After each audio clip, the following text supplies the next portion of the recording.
مهرداد مرادپور فیت میثم شمس.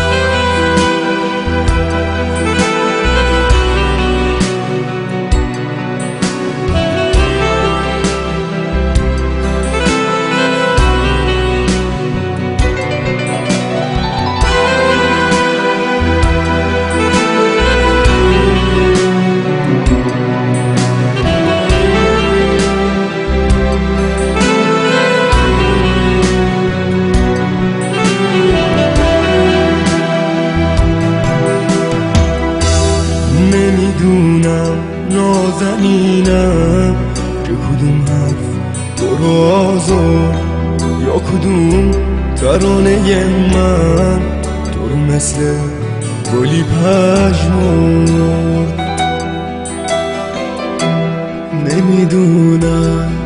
نمیدونم که چی گفتم تو شنیدی، چه خطایی سر زد از من که تو از من دل بریدی،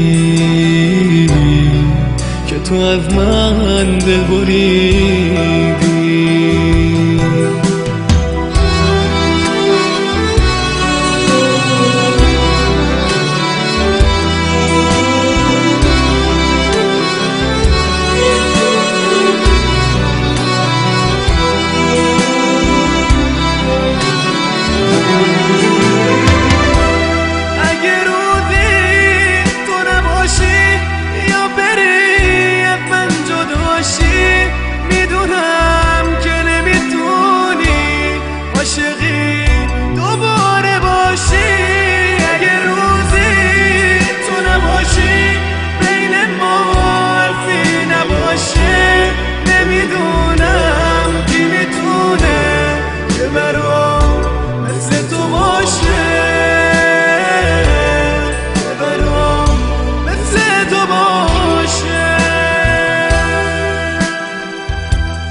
گلو پر از سر بگیره آخیفه هر نگیره پشت ابرو نبینه حرف اینجا تک و تنها تو قفص بی کس بمونه، تو قفص بی کس بمونه.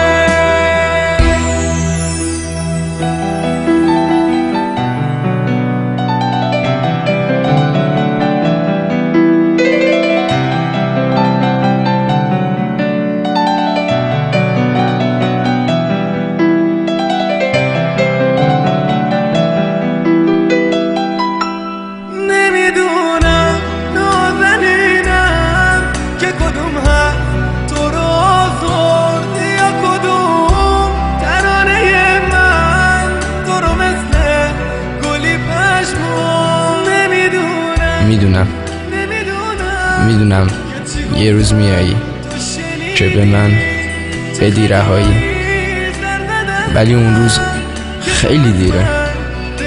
کاش میشد زودتر بیایی، کاش میشد زودتر بیایی.